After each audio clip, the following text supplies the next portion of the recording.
diálogo entre as linguagens musical e literária sempre foi muito intenso na história da cultura pop.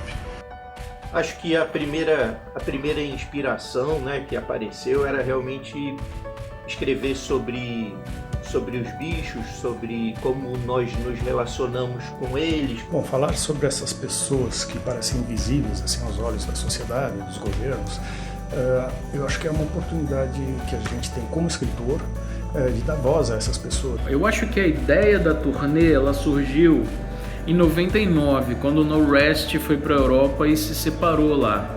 E a partir deles se separarem, terem um carro disponível e estarem a metade da banda tá a fim de dirigir, é que surgiu a ideia da turnê. Os Incontestáveis, ele conta a história de dois irmãos, Bel e Mal, que tem uma relação familiar muito tumultuada, e eles pegam um carro, um Opala 77 amarelo, e resolvem procurar o carro que pertenceu ao pai, o Maverick. Para essa história específica, eu quis fazer como se fosse um exame de autópsia, né?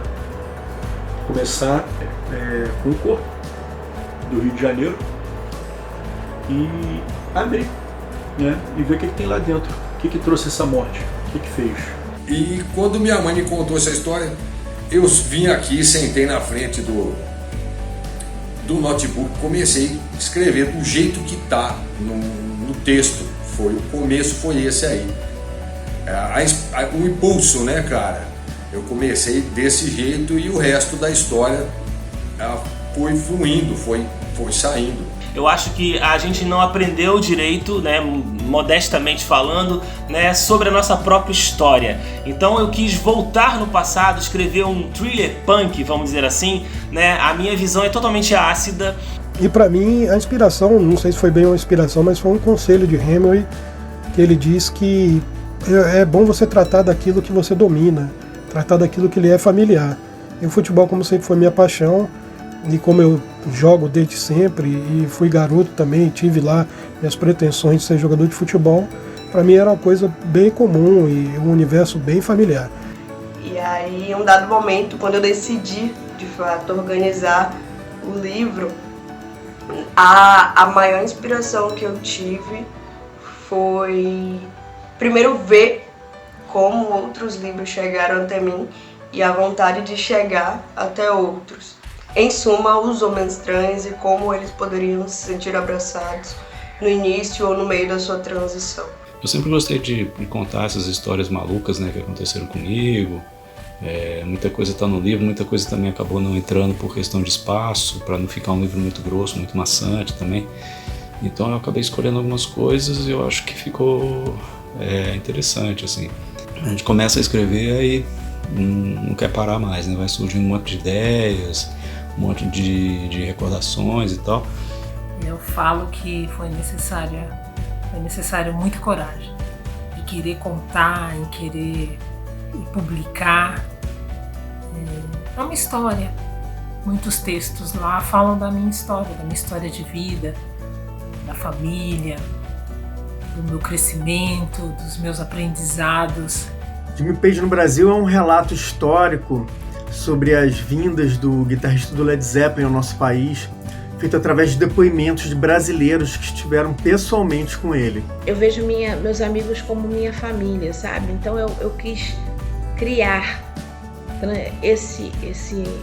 recriar essa forma de ver amigo, de ver amizade, que é própria minha, através desses personagens. Esse aqui é o Aprendendo a Morrer, meu livro, que nasceu como um livro de fotografias e acabou sendo um híbrido entre um livro de fotos e um livro com texto, um livro com uma ficção.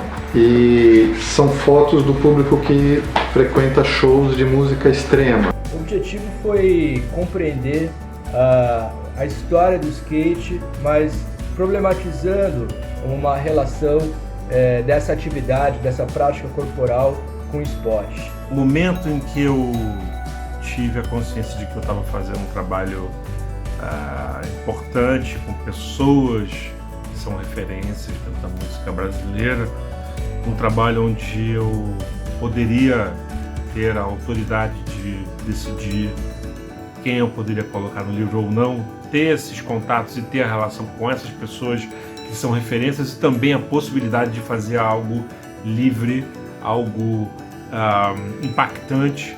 Eu tenho o costume de chamar as poesias dessa obra de poesias juvenis ou poesias escolares, que elas são o início do caminhar dentro da poesia, né? Elas foram o pontapé inicial. Bem, o Sexy Ugly, ele conta a história de Deco Ramone, um publicitário veterano, freelancer, que um dia recebe o job mais bizarro de sua vida, que é criar um vídeo publicitário para um prostíbulo que só atende pessoas feias.